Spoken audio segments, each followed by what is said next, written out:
Hey guys, Dr. Shook here. I hope you're doing great today. I just got out of the sauna. As you can see, my hair is looking like a mess. And I'm just going to walk on the treadmill just a little bit to increase my activity today. I'm not going to do any intensity training. I'm going to spend about 20 minutes here. But what I wanted to do was I thought that since I was going to have this time, there's something I've been thinking about. And that is, a lot of women come into my world or contact us and they're having all kinds of problems with PMS and hormonal imbalances.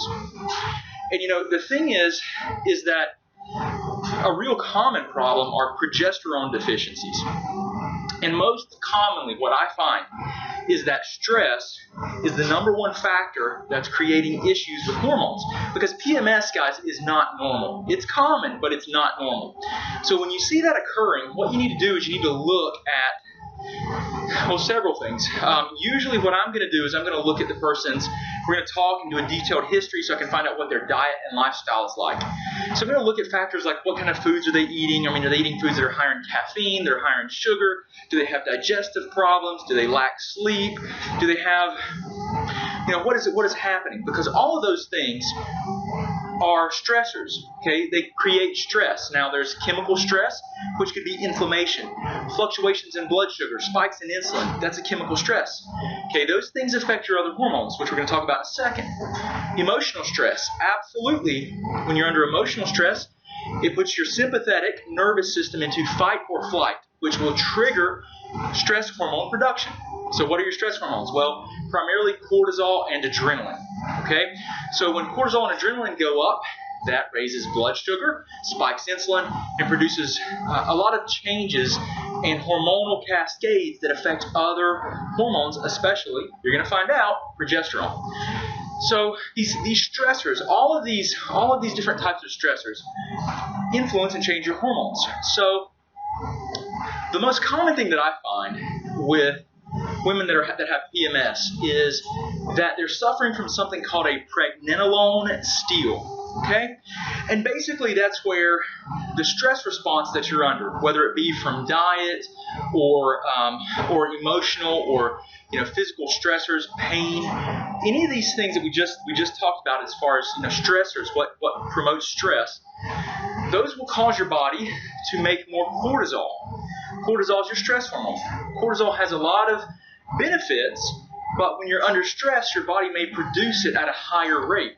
And if your body produces cortisol, it actually steals away, takes away pregnenolone, which is a hormone that's needed to make your progesterone, your estrogen, and your testosterone.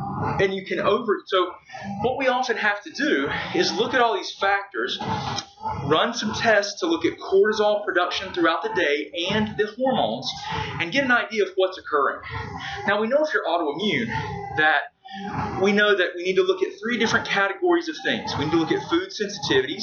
We need to look at infections, okay, potential pathogens, okay, so looking at things like bacteria, viral infections, yeast or mold, and parasites. A third thing would be looking at environmental chemical reactivity. Are you reacting to all these tens of thousands of environmental and industrial chemicals that are all through our environment? Because it's becoming a huge, huge problem. And we know that they can trigger immune responses. So we'll look at the immune responses to those 3 things to see if they're driving an inflammatory response that may be causing you to make more cortisol, because that chemical inflammation, that stress, will stimulate the adrenal glands to produce more cortisol. So these are all the factors that we need to look at. But listen, PMS is not normal. And people say, well, I'm taking a cream, I'm deficient. Well, why are you deficient? So why can't you make progesterone? It's a really good question, guys. And the question you always have to ask yourself is why? Why is this happening? Why is the body adapting in this way? And it usually comes back when you're seeing PMS and hormonal imbalances that you have to look at very foundational things like inflammation first, blood sugar dysregulation second.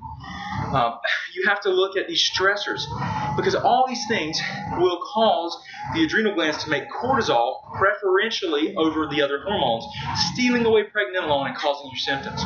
And just taking a cream could actually promote and make the problem worse. You want to get to the root driver of the process, guys. And guys, remember, if you need any help or anything, let us know. We'll do everything that we can to help you out. And please help us help other people by sharing these videos if you found value in them. If you don't find value in it, no worries. I'll appreciate some thumbs up and some hearts too.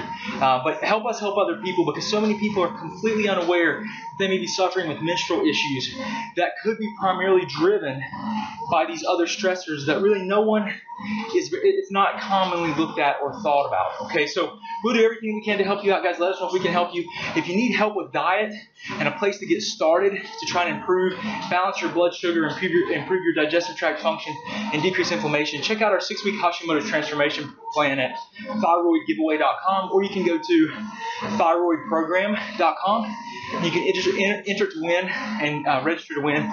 So we give it away once every month to someone, and if you want to, you can also purchase it when you're there. But if you need help and you think that you'd like to consider working with me, I work with people across all over the world. I do consulting with people all over the world. You can go to drbradshuk.com and click on the application for care page and learn more about working one-on-one with me. So, guys, hope this helps you out so much. Appreciate you. Thank you so much for your support. I'll do everything that I can to help you out, to become your own advocate, take your health back, and empower you to be better partners with your healthcare providers. Talk to you soon. Hey guys, Dr. Shook, thank you for viewing our videos. I hope they help you out.